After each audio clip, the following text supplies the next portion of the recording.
अस्सलाम वालेकुम स्टूडेंट्स, कैसे हैं आप? उम्मीद करता हूँ आप सब खैर आफियत से होंगे। आईकॉम पार्ट 2 का आज लेक्चर नंबर 2 है। Joint stock company chapter number 4 Suhail Afzal की बुक है। पिछले लेक्चर में हमने शेयर्स के बारे में पढ़ा था। शेयर्स क्या होते हैं, कितनी टाइप्स हैं और उससे रिलेटेड जितनी भी थ्योरेटिकल चीज़ें थी उनको हमने डिस्कस किया था। आज हमने अकाउंटिंग ट्रीटमेंट पढ़नी है शेयर्स की, कि शेयर्स की क्या एंट्रीज होती हैं, क्या सारा प्रोसीजर होता है, उससे रिलेटेड आज हम इस लेक्चर में देखेंगे। तो कंपनी जब शेयर्स इशू करती है तो सबसे पहला जो प्रोसेस होता है वो है एप्लीकेशंस का।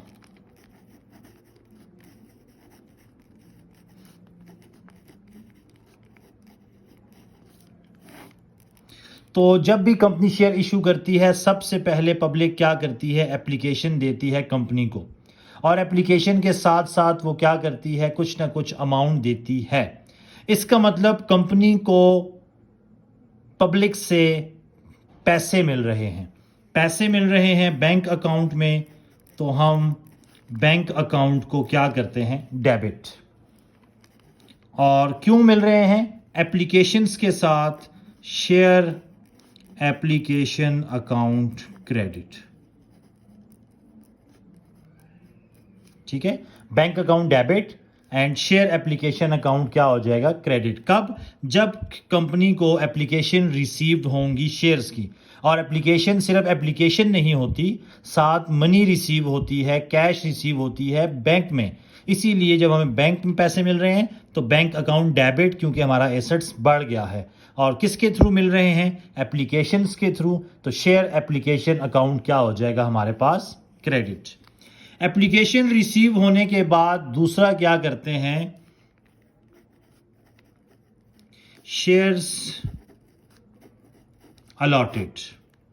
तो बेसिकली जो एप्लीकेशन रिसीव हुई है ये इसलिए हमें मिली है कि पब्लिक चाहती है कि हम आपकी कंपनी के शेयर्स परचेज कर लें, हम शेयर होल्डर बन जाएं। तो सबसे पहला जो स्टेज है वो एप्लीकेशंस का है, bank account to share application. फिर क्या करती है कंपनी, सेकंड स्टेज में शेयर्स को अलॉट करती है। शेयर्स अलॉट करने का मतलब ये है कि हम लोग शेयर एप्लीकेशन से ट्रांसफ़र कर देते हैं कहाँ पर, शेयर कैपिटल पर।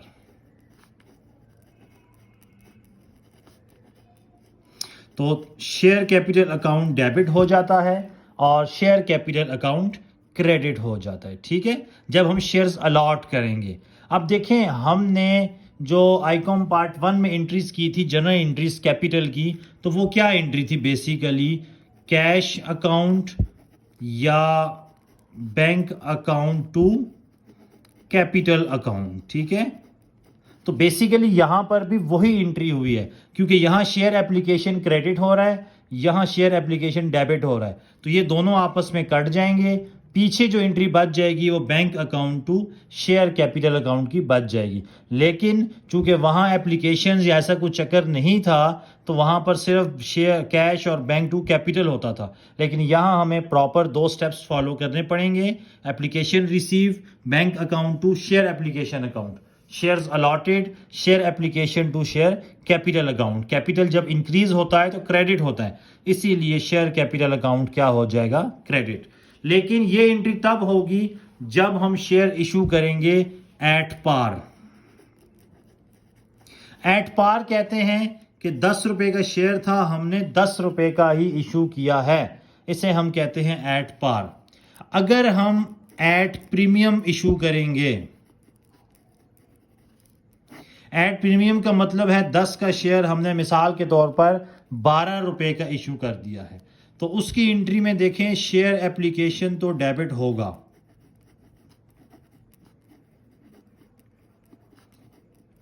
अब जो 10 रुपए के हिसाब से अमाउंट होगी वो जाएगी शेयर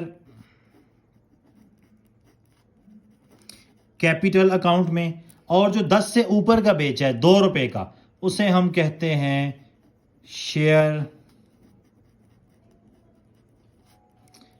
प्रीमियम अकाउंट। तो शेयर प्रीमियम भी हमारी लायबिलिटी है, क्योंकि शेयर होल्डर्स ने हमें ये पैसे दिए हैं इन्वेस्ट करने के लिए।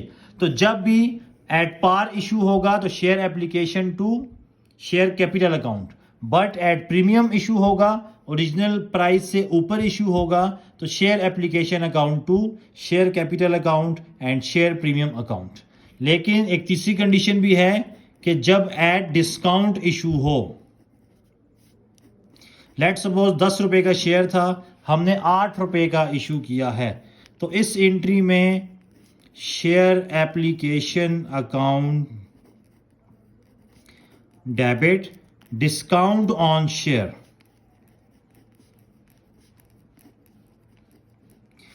डेबिट और शेयर कैपिटल अकाउंट क्रेडिट हो जाएगा, क्योंकि डिस्काउंट ऑन जो शेयर्स है ये हमारा बेसिकली डेफर्ड कॉस्ट है। डेफर्ड कॉस्ट हमारी क्या होती है, बेसिकली एसेट्स होता है, ठीक है, इसलिए ये क्या हो गया डेबिट। तो डिस्काउंट के ऊपर share application account debit, discount on shares भी डेबिट और शेयर कैपिटल अकाउंट क्रेडिट। तो ये 3 कंडीशंस हैं, at par, at premium, at discount. पहली entry bank account to share application, अगर एट पार होगा share application to share capital, share application to share capital and share premium if it is issued at premium above the value. At discount original value से कम पर बेचेंगे तो उसे हम कहेंगे डिस्काउंट। डिस्काउंट ऑन शेयर्स हमारा डेबिट होता है क्योंकि ये डेफर्ड कॉस्ट होती है। अब कुछ ऐसे भी होगा कि हम शेयर इश्यूज करें प्रोमोटर्स को।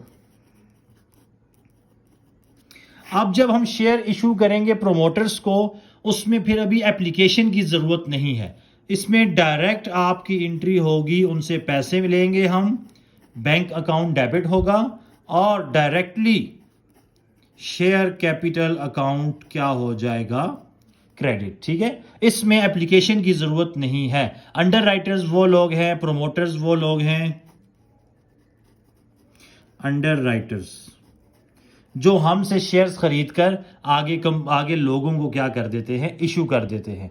तो इनसे हमें एप्लीकेशन की जरूरत बिल्कुल भी नहीं होती। ठीक है, इसी तरह हम शेयर इश्यूज कर सकते हैं, share issue against preliminary expenses. जी, हमने कंपनी स्टार्ट करने से पहले कुछ एक्सपेंसेस ऑकर किए थे और उनकी पेमेंट अभी तक हमने नहीं की, तो जब इनको भी हम शेयर इशू करेंगे एप्लीकेशन की ज़रूरत नहीं होगी, बल्कि डेफर्ड कॉस्ट एसेट्स जो हमारा है प्रीलिमिनरी एक्सपेंस डेबिट हो जाएगा और शेयर कैपिटल अकाउंट हमारे पास क्रेडिट हो जाएगा। तो chapter number 4 joint stock company में हमारे पास ये 4 किस्म की एंट्रीज को पूछ सकता है। पहली एंट्री, जब हमें एप्लीकेशन रिसीव होंगी उसके बदले हमने शेयर अलॉट करना है at par, at premium, at discount. उसके बाद प्रोमोटर्स या अंडर राइटर्स को इशू करेंगे तो डायरेक्ट शेयर कैपिटल में जाएगा, और अगर प्रीलिमिनरी एक्सपेंसेस के अगेंस्ट इशू कर रहे हैं तो प्रीलिमिनरी एक्सपेंस डेबिट और शेयर कैपिटल अकाउंट क्रेडिट। तो ये एंट्रीज हैं जो कि हम चैप्टर नंबर 4 में यूज़ करेंगे। तो चैप्टर के क्वेश्चंस करने से पहले ये एंट्रीज आपको लाजमी आनी चाहिए। इंशाल्लाह अगले लेक्चर से हम क्वेश्चन सॉल्व करेंगे। तब तक के लिए इजाज़त चाहते हैं। अल्लाह हाफिज़।